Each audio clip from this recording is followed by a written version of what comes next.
live. We are live. Welcome to the big show.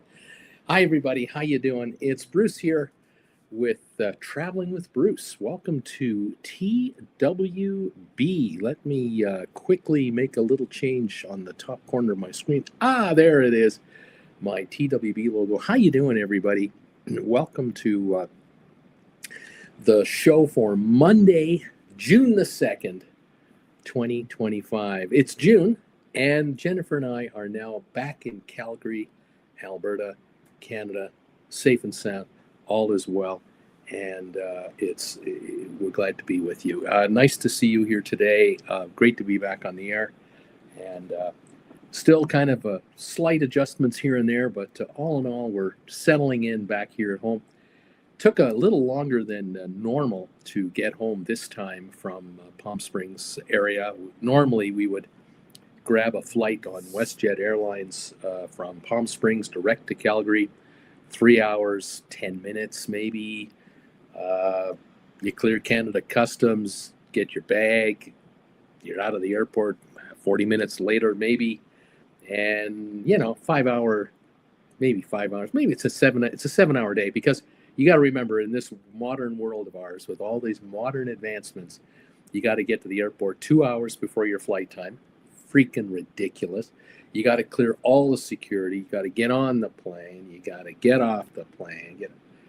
You add it all up, and it's 7, 8, 9 hour day. In any event, in our case this time, 14 hours. 14 hours, because we left Palm Springs Airport. Can't fly direct to Calgary at the end of May. There are no more flights to Calgary directly. So many Canadians are not coming down that WestJet has now ended earlier than normal, I think, their direct service. So we had to fly to Vancouver, British Columbia, clear customs there, and connect to a Calgary flight, which is only 1 hour, 1 hour, 2 minutes. The problem was we were delayed 2.5 hours in Vancouver. So 14 hours it took to get us home. We left the condo in Rancho Mirage around 11:30, 11 in the morning, I think it was. Maybe even 10:30. Had to return our Tesla. 10:30, I think we left the condo. And we got here to our apartment at midnight. Calgary time. Unbelievable. In any event, we made it. We're here. We slept beautifully on Saturday evening or Sunday morning, and did quite a bit of napping yesterday. Did some shopping at Costco, and we're all set. And here we are today. So we're back. We're alive. We're well, and we're good to go. Now we're talking about our next trip. What will be our next trip? And there's all kinds of possibilities. I'm waiting for Auntie Jen and Jennifer Jr. to collaborate and figure out if there's some kind of a crossover or something. And we'll see. There might be a rendezvous of Jennifer Jr. and her guy with Jen and I in Zermatt, Switzerland, maybe in October or September. I don't know. But between now and then, I kind of want to take a trip.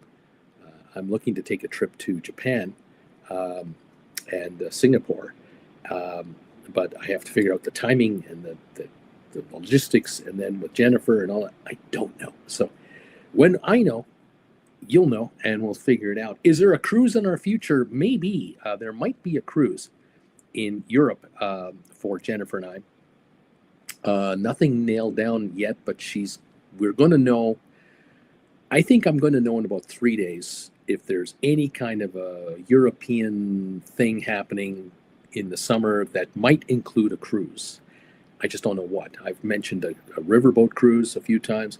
Jennifer's mentioning a Norwegian fjord kind of cruise. So we don't know. And then there's the possibility of another cruise, perhaps either at the end of our European adventure in the Mediterranean, or the idea of a cruise next winter, of January to March, somewhere in there, Australia to New Zealand or something like that. Don't know. So there's all this juggling going on here in the household, and I'm just kind of going, you let me know in the next couple of days so that I can figure out the possibilities, because I'm the guy who books all this stuff, and we'll see what happens. So welcome all to the program where Jen and I are back in Calgary. Here it is, June 2nd. It's about 68, 70 degrees outside. The grass is green. The leaves are on all the trees. We have missed the entire winter this year pretty well. We did have some winter before we left, when we left on Jan 1, but loved it. It was great to be down south for the winter, and now we're plotting our next adventures, and so we'll keep you posted as we go from there. Who knows, we might run into some of you on our travels. You just never know. Welcome all to the program. Robert, thank you for your comment and popping in and giving me a thumbs up way before the show started. Splair, wishing you all an enjoyable stream from Dortmund in Germany, midnight here, almost 1 a.m. Thanks, buddy. Have a good one. Wow, just got done watching Stock Markets with Bruce. Here you are. Sharon is in the house. Number 5 tonight. We missed you 2 weeks ago when we were in California. We are booked for a cruise in July, but we also took a cruise in February, March. So we're booked for one more, but we'll have taken 2 this year. Sylvia's in the house. Number 7. Hello, friendly people. Ken Kareka is in the house with Jen from Saginaw, Michigan. How you guys doing? The temperature is 78 degrees. Smoke from Canada, unfortunately. Gas is $3.39 a gallon. Good evening, everyone. Number 5, thumbs up. Gas here, $1.15 a liter Canadian at the Costco store. You multiply that by 3.7, and that'll give you an American gallon of gas. And so we're talking about $3.45 plus about another 80 cents, 4.25 Canadian for a U.S. gallon, and 4.25 Canadian, 3/4 of that is American money. So 3 something, kind of what gas is in Michigan is what we're paying here. Pretty close. Robert, cool, correct logo tonight. Way to go, Bruce. Ken, we ate back from our trip to Seattle, and we are back from our trip to Seattle and Alaska cruise on the Encore. The ship was pretty full with 4,400 passengers. Wow. Kevin Chapman, the author himself, is in the house tonight. Thumbs up, number 8, Bruce. Thank you for joining us. Those of you who know, Kevin Chapman, the author himself. You could pick these up on Amazon. He's got a bunch of books out there. This is one of them. Thank you, sir, for being here. Thumbs up, number 8. Gorgeous 70-degree day in central New Jersey with sun and no humidity. Looking forward to Bermuda cruise in July. Kirk Brunson, his YouTube and Facebook channel, he is here. Hi, Bruce, TW family. Kirk from New York is here, and I'm working today. Sharon, if you go to Japan, try to check out a baseball game there. It is so much fun. It is on my to-do list. I'm interested in going to a Japanese Costco store. I want to see one of those. Oh, I got all kinds of quirky stuff I want to do. Jam, lucky number 7, BZ. Uncle Bruce checking in from Celebrity Silhouette on our way to Bermuda. Right on, BZ. Sharon, enjoy BZ. Bermuda is my favorite place in the world. Cruiser girl, we have 3 cruises booked. 1 to Greece this fall, and then 2 next year, Montreal to Quebec City and the Maritimes. Right on. Jim Thomas, $4.49 a gallon. California is only the way to, it's on the way to 8. Welcome, JT, to the show tonight. I haven't bought any gasoline for a car since December, last December, the last time I pumped gas into my Sonata that I drive here. For the last 5 months, my Hyundai Sonata has been with my cousin who drives it when I'm not in town. And I just got into that car the other day, and I had to try to remember, how do I drive this car? Because I'm normally driving a Tesla, and now I've got to drive an automatic gasoline-powered car. It took me a while. I got it done. I haven't bought gas yet, but I'm going to have to eventually. It is what it is. A lot of Teslas up here in Calgary, though, which is interesting because this is the headquarters of the Canadian oil and gas business for Canada. This is where all the oil and gas companies have their head offices. And downtown Calgary has got dozens of office towers, 30, 40, 50, 60 stories high, all over the place, filled with all the players, the big boys, the medium-sized guys. And we produce this fuel to power the world because it's used here and it's exported out. And yet there's a Tesla dealership in town, and they do very good business. And there are Teslas everywhere in Calgary. So you got Calgarians driving electric cars, and what do they do for a living?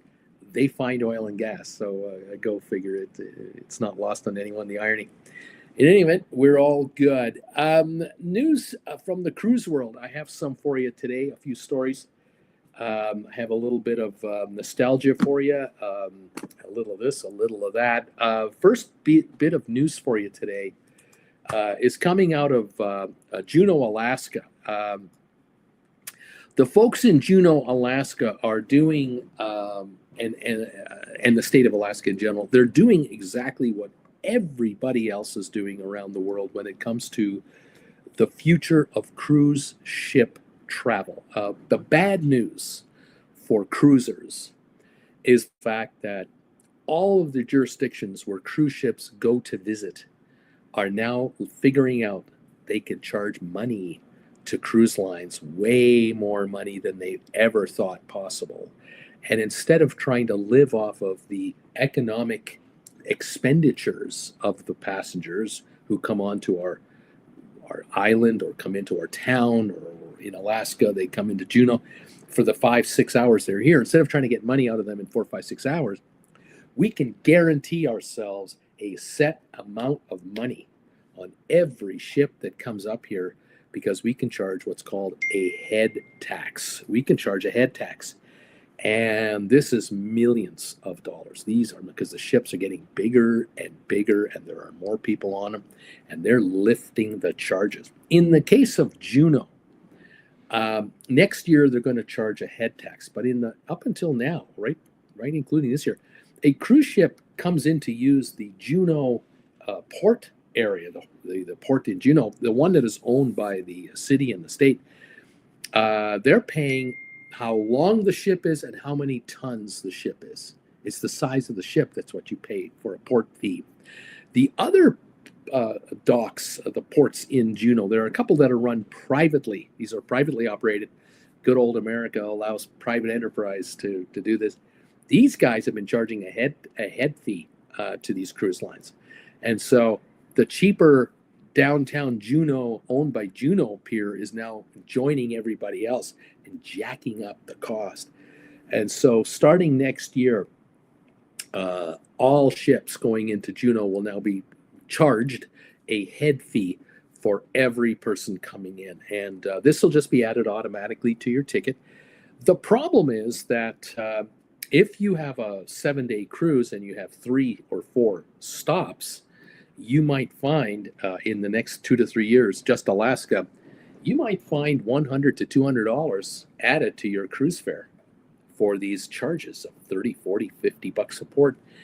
I'm not saying that's what the charges are going to be, but this is the future of cruising. Mexico has already announced that they're doing a head charge, and they're going to start at 5 or 10 bucks. They were going to start right at 42, but they're going to go up to 42 bucks a person in the next 5 years. The Cayman Islands wants more. Jamaica wants more. All of the Caribbean ports. Bermuda has added more to all of their ports, including the private islands. And this is going to be the Achilles heel of cruise lines. Cruise lines are running sea days, and you're a captive on board a ship on a sea day. But you pull that ship into a port, and you got to pay big bucks. And we're not talking $5,000 or $10,000 to park a ship for 5 hours. We're talking hundreds of thousands of dollars. And so when you're considering the fact that some of these ships have 3, 4, 5, 6,000 passengers at 20 bucks a head, we're talking big money, 120 grand to bring in a ship. Not cheap. And you're bringing in the ship once a week for 20 weeks in a row. We're talking $2.4 million per ship per season, guaranteed tax money to the community. Now the communities are saying, look, cruise passengers who come in here, these ships, we have to have dedicated employees to handle the bay and the harbor and all that. We have to maintain the dock and everything, and then we have the wear and tear on our infrastructure, and there you go. Now, of course, the argument is that cruise passengers going, what do you mean wear and tear? We're coming in taking a 20 passenger van bus to some place out of town for 4 hours. What wear and tear? Okay, maybe we're adding to a pothole, but we're not creating the pothole. We're not there 24 hours a day, 7 days a week. We're here one day a week on this one ship, one day a week on that ship. Fair enough. Then there's the other wear and tear of keeping garbage off the streets, picking up and collecting all the garbage from the garbage bins. And, the cities have their arguments. Retailers are trying to make a buck from every passenger coming in. It's a known fact that in Alaska, there are retailers who only open stores for 5 or 6 months a year during cruise season to sell jewelry and knick-knack stuff and T-shirts and sweatshirts and mucklucks and anything they can flog to passengers who are coming in for a few hours and leaving. I mean, this is happening. And if cruise ships coming in every day, 7 days a week into a port, you've got 4, 6, 8, 12, 15,000 people a day coming through town for a short period of time. You're a retailer to try to sell as many postcards, T-shirts, sweatshirts as you can, and anything else you can get them to buy. And the argument has been from cruise passengers, these guys are making money. You're charging them taxes. They're paying business taxes. Your community should be benefiting. They're hiring people to work these stores. There's businesses selling between businesses, and it's all valid. But at the end of the day, they want more because they can get more. And the cruise lines are powerless to stop it. Unless the cruise lines only offer sailings with no stops. And that's got to make one ask the question, if you could take a 7-day Alaska cruise that doesn't stop at a port, that is simply on board for 7 straight days, going into through the federal parks, the national parks, going into Glacier Bay and other places to see glaciers and stuff. Yeah. But no one gets off these ships for 7 days. Is your cruise possibly going to be $200 cheaper to take? Would you consider it? Is another question. If the port charges keep going up and up and up and up, there could be a time where not too long from now, cruises out of Miami, out of Fort Lauderdale, out of Port Canaveral might be more and more pulling back on stops, not even bothering to go to this place or that place. There'll be 6 nights out of Miami, 7 nights total. And instead of 2 or 3 stops, there might only be one, just one private island only. And the other days are sea days. Could that be the future, depending on how expensive it's getting? Same thing in the Mediterranean. European ports getting expensive. Going to be interesting. Anyway, that's story number 1. Apparently, Juno will haul in between $2 to $2.5 million this year on the old system of port charges. The estimates for 2026 and beyond are 5 million and up, maybe 6 million a year. If they don't, and as they raise that price 10% a year, who knows? That is a huge multi-million dollar boost in collections of fees coming in. So there it is. It's all about the money. It's nothing personal. It's just the money. Anyway, that would be that. I want to show you a couple of things here while I've got your attention to this. This, of course, is Juno.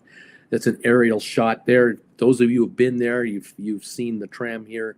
You may have ridden the tram all the way up here. You can see some of the ships down there. This is not an untypical scene that can happen in Alaskan towns. Mind you, if there's a parade, there's a parade. Here's another kind of normal, scene. Now, as you folks know who travel to Alaska, it isn't like this all year round, even in the summertime. It isn't like this all the time. People are wearing, even in this shot here, windbreakers, vests. Some are wearing little light sweaters. It's cool up there. It's a cooler temperature. It's not going to be in the 90s. You're not going to go there to work on your tan. We are talking about a very maritime type of a climate. And rainy, that kind of thing. So, yeah, to buy a windbreaker up there or buy a hoodie or a sweater makes sense, and pick up some other souvenirs. Pretty, it's gorgeous. It's a pretty place, but it's going to get more expensive to get in there. Other news, end of an era. I want to call this segment of the show the end of an era. This is part one, I think. I have a part two coming up, but a part one, end of an era. Last year, many of you know, your regulars on this show, Jennifer and I grabbed the Queen Mary 2. Here we are. No, not that one. Sorry. We grabbed the Queen Mary 2 for a ship. Here we go, for a cruise across the Atlantic. There she is. And we left New York and went to Southampton. That was a 1-week journey. Then we stayed on the ship for 12 extra days for a British Isle cruise. And then we went to Europe for a while and came back from Hamburg, Germany, to Southampton and ultimately to New York on a 10-day return, again on the Queen Mary. So last year, Jennifer and I were on this ship for 29 days, and we really enjoyed it. And one of the things that we did on the ship is we ordered a room service one of those days, a couple of those days actually. And this is what our room looked like. This is not Jen or I at all. This is a stock photo. But here's a photo of a crew member bringing in food for room service. And the room service on the ship is free of charge. And you have a limited menu. You can order breakfast every day. You can order some items during the day and in the evening, 24 hours a day, 7 days a week. And on the way back from Hamburg to New York City, we were running into some rough weather. And there was one day that I wasn't feeling all that chipper, and I was lying in bed most of the day, just relaxing and taking it easy. And at dinner time, I just didn't feel like I had the gumption to go up to the buffet or anything. So we ordered room service, and they delivered the room service to the room. I ordered a bacon cheeseburger, fries, and a side of apple pie with ice cream, and it was fantastic. No charge. And within 20 minutes of making the order, knock on the door, here it is, fabulous. I ended up doing that 2 days out of the trip. Today, the end of an era. The cruise line Cunard has announced the free room service is no longer. It's about to end. Now they're doing it in stages and in little tiny cuts. They're cutting you little here, little there. If you're in what's called a Britannia suite, which is the unit that Jen and I had with a sheltered balcony on deck 6. So deck 4, deck 5, deck 6. We are all, and if you have inside rooms or ocean views, no more free room service. Up until 10 in the morning, breakfast is still included with a room service package. So you're okay for breakfast. But after 10 o'clock in the morning, you want to order anything, you will now pay per item to have it delivered. So if there's 2 of you and you're ordering 2 sandwiches and 2 other items and some drink, it might run you $10, $15, $20 instead of free. If you're on a higher level of the ship, it's still included. So they're separating the passengers. They're starting to keep the poor and the rich. Unfortunately, the ship, of course, is an absolute dream, as are all Cunard ships. They're beautiful. This is the main lobby of the Queen Mary 2. It is stunning, and there's nothing wrong with going to a place like this. This is the seating area, one of the many, for the buffet area. You don't even see the buffet here. You bring your food here and have a seat, and they bring you coffee and drinks if you like. And you can see out to sea from here. They're wonderful. Here's another cafeteria picture from another ship. Just gorgeous. Nothing wrong whatsoever going on a Cunard ship. Here's one of the dramatic 2-story, 3-story tall restaurants with the grand staircase. Gorgeous. The Queen Mary too, and the others, fabulous. But this little change is one of those bygone era things that are being taken away. We've seen so many disappeared in the last 20 years. Cruise lines are cutting back. They're cutting back service. They're cutting back staff. They're cutting back amenities.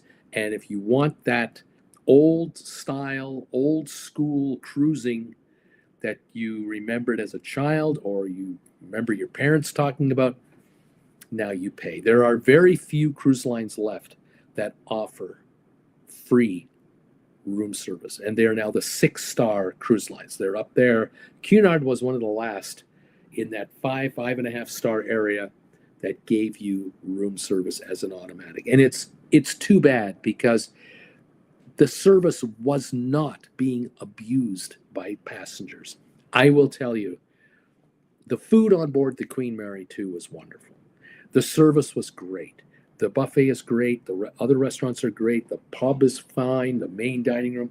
Most people, high numbers of people, would use those services on almost every day. Now, on rough sea days, yeah, you're going to have people ordering soup to their room, and they're not going to leave their room on the room service. And to me, this is a feature that I believe should be offered at no charge as part of your cruise, because the cruise line is trying to make your voyage across an open sea as comfortable as possible. But not anymore. Now you have to pay for it. And it's a little thing.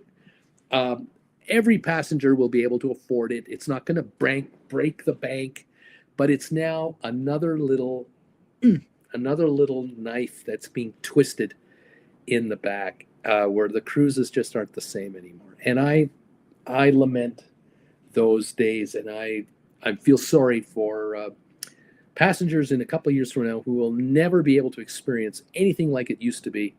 But then again, let's be fair, it's not like it used to be now either. So there you go. That's my comment on that topic.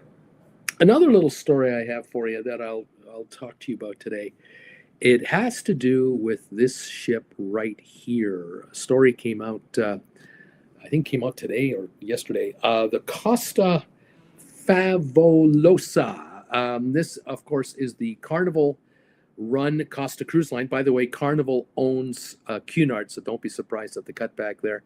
This is Carnival-owned Costa, and Costa is an Italian-based cruise line, and it's has Italian-type crew on there, a very Italian kind of a theme. If you notice, a lot of the pictures you'll find about the dining rooms are very bright and very over the top in decoration. These are not subtle, conservative-looking dining areas. This is over the top opulence.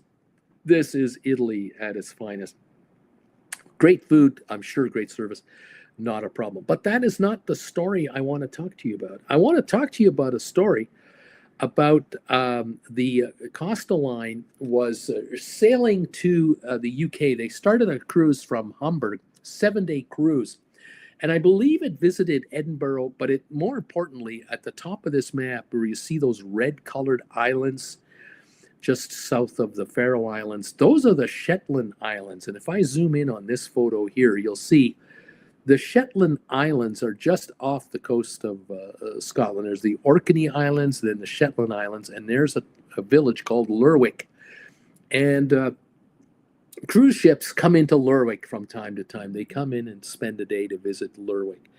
And here's an image of Lerwick for you, an aerial shot right here, where you can see a cruise ship leaving and one cruise ship sort of out in the harbor there. And you can see that it's not a very big place, maybe 2,000 to 5,000 population, if that.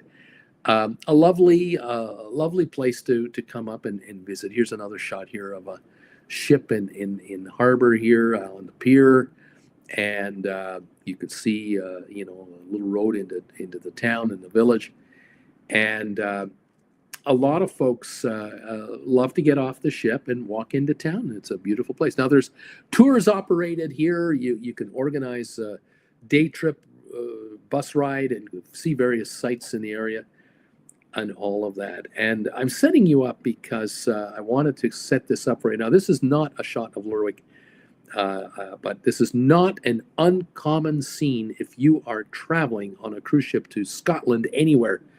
If you're going to Scotland, you're going to be entertained by the local, maybe one of the local pipe bands and stuff. These are fantastic. These are just great. No, the story about the Costa Favolosa ship is the fact that leaving Hamburg, a few days later, on its way to Lerwick, the ship began to experience an outbreak of a gastrointestinal outbreak, what I like to refer to as the poops and scoops. And folks were throwing up and having really bad bowel movements, and they caught the virus, and it was spreading like wildfire on the ship. And the ship arrives in Lerwick, and 3,000 passengers get off the ship and head into town. And a bunch of those folks were getting on buses, going on a tour here and there, and a bunch of other folks were walking into town, going into all the shops and the ice cream store and the coffee shop and maybe a pub for a beer, whatever they were doing in Lerwick. And it was several hours after the passengers had disembarked that at that time the officials, the harbor people, found out there had been an outbreak on this ship of the gastrointestinal kind. And now there were 3,000 potential spreaders of this virus in this little village in Scotland, separated from the mainland by 100, 200 miles of sea. Not good. The word went out to all the tour operators: gather your flock and bring them back to the ship immediately.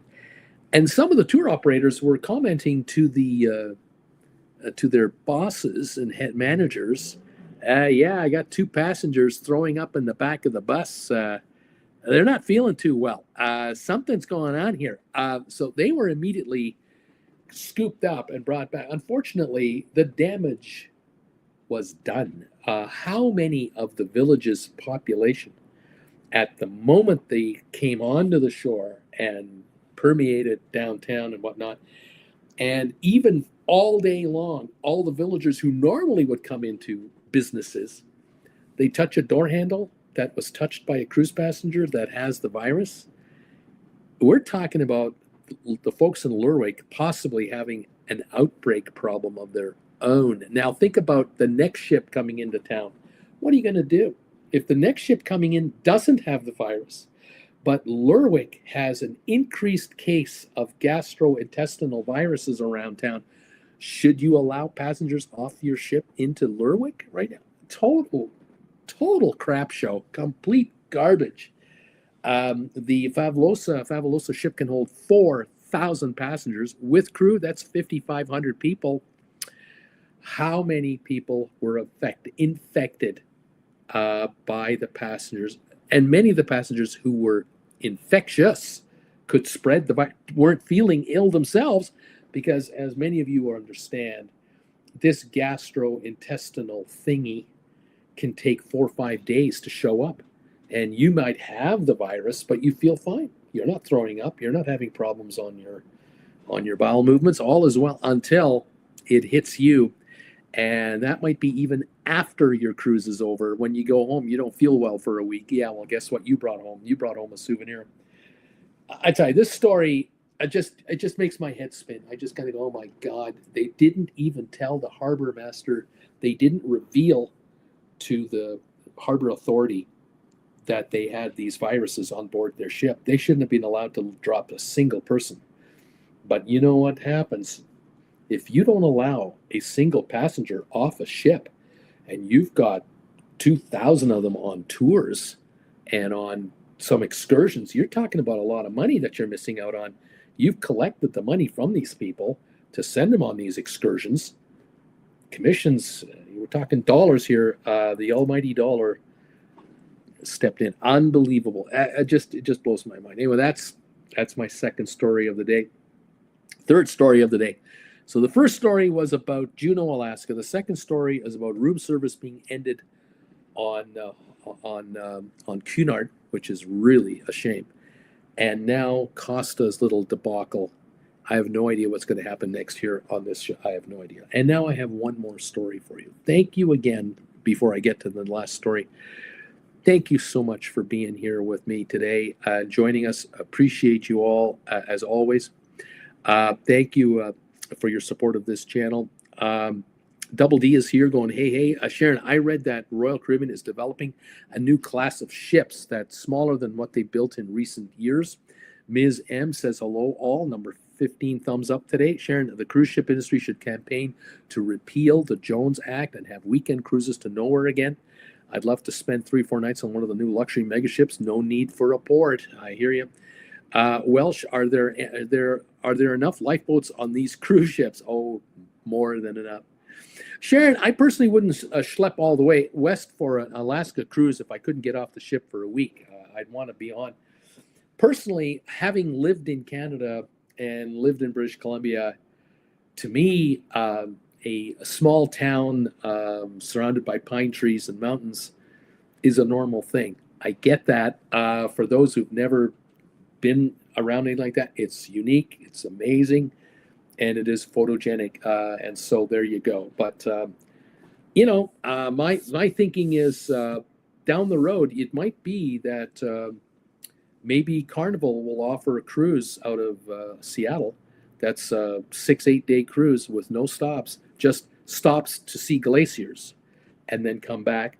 Maybe a quick stop into Victoria to complete the Jones Act, talking about the Jones Act, and then back home. And the port charges are minimal, and that keeps the cruise at $5.99 instead of $8.99 on others. Again, I'm just speculating. I'm not calling for it. I'm not in favor of it. I'm just mentioning it as a thought. All right, I have one more story for you to go over with you on. Let me just double check that. Make sure we've gone through everything here. Yes, we've gone through all the photos of all the issues. I've got now another set of photos to show you, and I'm going to talk to you about this ship right here. This is the Astoria cruise ship. Now, this is at least 10 or 15 years old, this photo, and this ship is historic. This is the end of an era, part 2 today. The ship that you see there was once known as the Stockholm. The ship was once called the Stockholm, and that ship became incredibly famous in the 50s. The ship was originally launched as the Stockholm in 1948, and the ship now has 560 cabins. Unfortunately, in the last 5 years, it has been docked, I believe, in Rotterdam, and the ship was taken out of service with, of course, COVID breaking out in 2020, and they attempted to sell the ship by auction in 2021, and the bankers were trying to reach a minimum bid of 10 million euros to start the bidding, and there were no bidders stepping up to make a bid on the Astoria. And so attempts have been made to sell the ship privately to someone else, perhaps, and it fell through. I don't know how much has been going on there. Here's the same ship from the rear. There it is from the back end there. You can see that back end of the ship there. You don't see them like that anymore. Unfortunately, the ship is now not sailed commercially since at least 2020. And she is now available for bid. I think her future, unfortunately, is a scrapyard. I have a suspicion. But when she was the Stockholm, she became incredibly famous because of this ship right here. This ship, the Andrea Doria. This was an Italian luxury cruise liner in the 50s. She would sail from New York to Naples in Italy and other Italian ports. In 1953, 54, 55, 56, the only way you could cross the Atlantic at that time was either by an ocean liner or you would do hop, skip, and jump airplane rides using 4-engine propeller aircraft that would leave from, say, New York to Gander in Newfoundland, refuel there, and then they would fly to Reykjavik in Iceland and land and refuel there.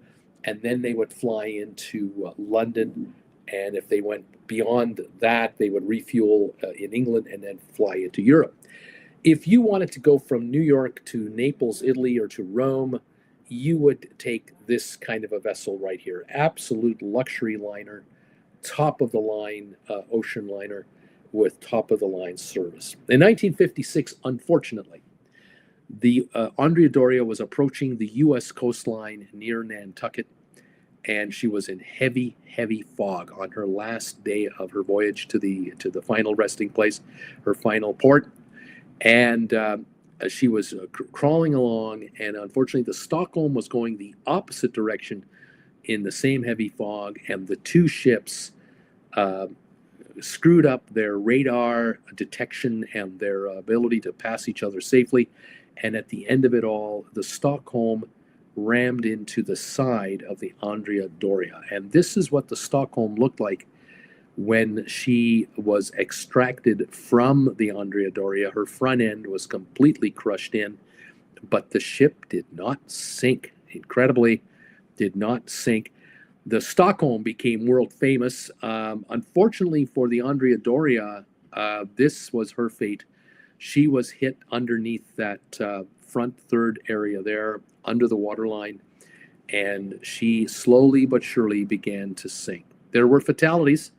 This happened, I think, at 1 a.m. or something along those lines when this accident took place. The good news is the lifeboats were used to get people off the ship, and a high majority of all the passengers survived this incident, except for those who were killed on the initial collision. The ship, the Stockholm, came into New York a day or so later under a tug escort, and take a look at the damage of the front end of this ship. And of course, the Stockholm became this ship right here, the Astoria. So she was rebuilt as the Stockholm. She operated as the Stockholm for many years later, and eventually she was renamed the Astoria after a number of remodelings were done on the ship. You can tell on this picture here, if you look at the lifeboats, you can see 3 lifeboats on the top of the ship on the one side there.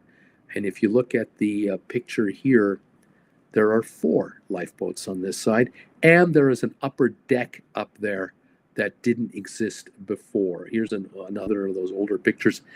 You can see how the Stockholm was very much added onto and modified to become the Astoria, as you can see here. But unfortunately, even the Astoria has now had her day. Unfortunately for the Andrea Doria, her life was over. She sank later that afternoon, the morning after, the afternoon after the collision. And of course, upon her demise, an artist's rendition showed her in a glorious state lying on her side. This is not real. This is pretend. This is another guesstimate of what she looked like 10, 15 years ago, because of course the sea made of salt water is eating her apart, and she will eventually only be a pile of metal, and slowly that will rust away too. So that is the story. The end of an era. No longer is any connection to the Andrea Doria available for sailing. This ship, unfortunately, is now being auctioned off. Apparently, it's going to be auctioned on June the 17th, so in a couple of weeks. And the hope is that the ship at 16 tons will receive enough money, enough bids, and she'll be then sold for scrap, because it is now literally uneconomic to operate this vessel, unless you want to pay $3,000 a week and you can sell all 500 units. I don't think so. It's not going to happen. Too many years now have gone by since she operated. The engines and the exhaust systems are not compliant with the new environmental rules. And so we have to say goodbye to the 1948 original constructed Stockholm in 2025. But what a run the ship has had. Almost 80 years. She'll be 80, would have been 80 in 2028. But that's the last connection to way back when. I was thinking about this picture when I saw this photo, and I thought, my God, this story about the Andrea Doria was worldwide news. And in the United States, this was the story to follow, because again, in 1956, I was 1 year old. 1 years old. We didn't have jet travel until 1959 to travel by jet nonstop to London. And by the 62, 63, 64 time frame, after 4 or 5 years of jet travel, there were now enough jets available to go on that would make it kind of affordable for most people to go to Europe by jet rather than book a 5, 6, or 7 night journey on an ocean liner. And so at the time that this photo was taken, there is New York with the Chrysler Building and the Empire State Building and the lower tip of Manhattan. This was the only game in town to cross the Atlantic Ocean, and it was by ocean liner, really, for most people. You could not possibly afford to fly on a 4-propeller aircraft stopping in Gander, Iceland, and London. You're talking $2,000 per person. I was out of reach. Where here in third class, you could have gone across for a couple $100.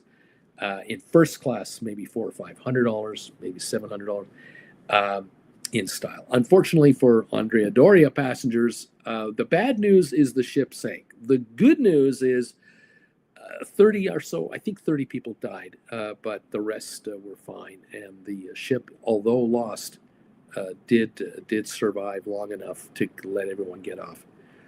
And that was the end of that story. And so there's the end of an era.